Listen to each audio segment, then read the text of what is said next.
नमस्कार दोस्तों, crack future exam के यूट्यूब चैनल पर मैं परमिंदर पाल आप सभी लोगों का हार्दिक स्वागत करता हूं। आज मैं आप लोगों के लिए बायोलॉजी के अंतर्गत रक्त परिसंचरण तंत्र से संबंधित 25 महत्वपूर्ण एमसीक्यू सॉल्व करूंगा। रक्त परिसंचरण तंत्र के अंतर्गत हृदय और रक्त से संबंधित जितने भी महत्वपूर्ण एमसीक्यू हो सकते हैं उन सब की प्रैक्टिस मैं आप लोगों को कराऊंगा। शुरुआत में हल्के से लेकर के अर्थात सरल से लेकर के हम कठिन की तरफ बढ़ेंगे। और मान लीजिए अगर शुरुआत में अगर मैं कठिन प्रश्नों की प्रैक्टिस कराऊं तो सही नहीं होगा। एक बेसिस से जो भी एग्जाम के दृष्टिकोण से महत्वपूर्ण हो सकते हैं उसको हम यहां पर सॉल्व करेंगे। चलिए शुरुआत करते हैं। आज का हमारा पहला क्वेश्चन है, रुधिर परिसंचरण की खोज किसने की थी?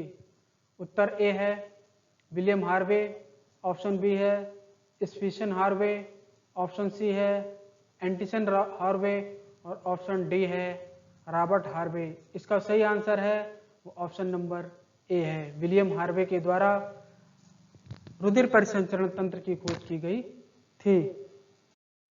प्रश्न 2, रक्त का अध्ययन किया जाता है किसके अंतर्गत? साइटोमीटर के अंतर्गत, हेमेटोलॉजी के अंतर्गत, जाइकोलॉजी के अंतर्गत और ऑप्शन डी है हेमेलॉजी के अंतर्गत। इसका सही आंसर है वो ऑप्शन नंबर बी है, हेमेटोलॉजी के अंतर्गत। प्रश्न 3, रुधिर किस प्रकार का ऊतक है? उत्तर ए ठोस संयोजी ऊतक, ऑप्शन बी है गैस संयोजी ऊतक, ऑप्शन सी है तरल संयोजी ऊतक और ऑप्शन डी है उपयुक्त में से कोई नहीं। इसका सही आंसर है वो ऑप्शन नंबर सी है, तरल संयोजी ऊतक। कोई भी मित्र जो मेरे इस चैनल पर नया है, अगर उसे मेरी वीडियो पसंद आती है तो मेरे चैनल को सब्सक्राइब कर दें ताकि मैं कोई भी वीडियो बनाऊं उसका नोटिफिकेशन आप तक पहुंच सके।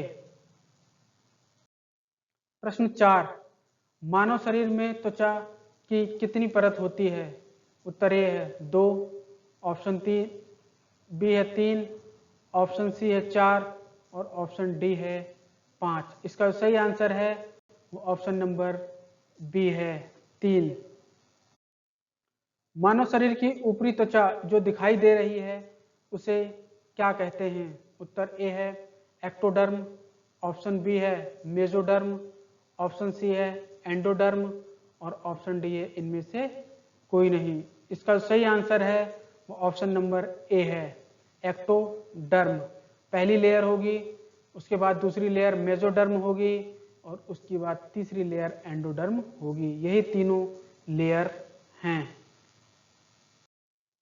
प्रश्न 6, रुधिर की उत्पत्ति त्वचा के किस परत में होती है? उत्तर ए है एंडोडर्म, ऑप्शन बी है एक्टोडर्म और ऑप्शन सी है मेसोडर्म। इसका सही आंसर है वो ऑप्शन नंबर सी है मेसोडर्म। प्रश्न 7, रुधिर का मापन किसके द्वारा किया जाता है? उत्तर ए है हीमोसाइटोमीटर, ऑप्शन बी है हीमोटोलॉजी, ऑप्शन सी है हीमोमीटर और ऑप्शन डी है हिमसाइको। इसका जो सही आंसर है हीमोसाइटोमीटर के द्वारा इसका मापन किया जाता है। जो इनका मापन होता है ये इस तरीके से होता है, उसमें सब एक तरफ रुधिर कभी नापना हो, प्लाज्मा या अन्य कोई नापना होता है, ऐसे बना देते हैं, फिर उसको घुमाते हैं, फिर उसके द्वारा रुधिर का मापन किया जाता है। प्रश्न 8, मानव शरीर में रुधिर की कुल मात्रा शरीर के भार का कितना प्रतिशत होती है? उत्तर ए 8%, ऑप्शन बी है 9%, ऑप्शन सी है 6% और ऑप्शन डी है 7%। इसका जो सही आंसर है वो ऑप्शन नंबर डी है 7%। प्रश्न 9, रुधिर का पीएच मान कितना होता है? उत्तर ए 7.3, ऑप्शन बी है 7.4, ऑप्शन सी है 7.5 और ऑप्शन डी है 7.6। इसका जो सही आंसर है वो 7.4 है। अम्लीय से कुछ ज़्यादा, क्योंकि 7 पे आकर के उदासीन हो जाता है, 7 से पहले अम्लीय रहता है और 7 के बाद में क्षारीय हो जाता है, अर्थात हल्का क्षारीय होगा। प्रश्न 10, शरीर से बाहर निकले रक्त को नहीं पीना चाहिए क्योंकि यह शरीर में जाकर वहां के रक्त को खराब कर देता है। इसका प्रमुख कारण क्या है? उत्तर ए है तापमान का अंतर, ऑप्शन बी है दाब का अंतर, ऑप्शन सी है रक्त का अम्लीय होना और ऑप्शन डी है इनमें से कोई नहीं। इसका जो सही आंसर है वो ऑप्शन नंबर ए है, तापमान का अंतर होना।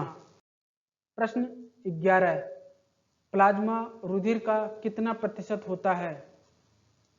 उत्तर ए है 70%, ऑप्शन बी है 55%, ऑप्शन सी है 65% और ऑप्शन डी है 68%। इसका जो सही आंसर है वो ऑप्शन नंबर बी है 55%। बहुत सी किताबों में आपको 60% भी मिल जाएगा, लेकिन ये 55% एनसीईआरटी की 12 की किताब में दिया हुआ है 55%। अगर कभी प्रश्न में जो आंसर हो वो 55 से 60% हो तो उसमें आप अपने अकॉर्डिंग देख करके आंसर लगा सकते हैं। एनसीईआरटी में 55% दिया है। प्रश्न 12, प्लाज्मा में जल कितना प्रतिशत होता है? उत्तर ए 95%, ऑप्शन बी है 97%, ऑप्शन सी है 85% और ऑप्शन डी है 90%। इसका जो सही आंसर है वो ऑप्शन नंबर डी है 90%। 90 से लेकर के 92% तक प्लाज्मा में जल होता है, 90 से 92 तक। प्रश्न 13, प्लाज्मा में निम्न में से कौन सा अकार्बनिक पदार्थ पाया जाता है? उत्तर A sodium bicarbonate, option B है सोडियम क्लोराइड, ऑप्शन सी है पोटेशियम और ऑप्शन डी है ए व बी दोनों। यहाँ पर इसका सही आंसर ऑप्शन नंबर डी है, सोडियम बाइकार्बोनेट व सोडियम क्लोराइड पाया जाता है। प्रश्न 14, प्लाज्मा में घुले लवण के संदर्भ में कौन सा कथन सही है? उत्तर ए है ये लवण प्लाज्मा के अम्लीय प्रभाव को दूर करते हैं, ऑप्शन बी है ये लवण रक्त को हल्का क्षारीय बनाते हैं, ऑप्शन सी है ए व बी दोनों सही हैं और ऑप्शन डी है इनमें से कोई नहीं। इसका जो सही आंसर है वो ऑप्शन नंबर सी है, ए व बी दोनों सही हैं।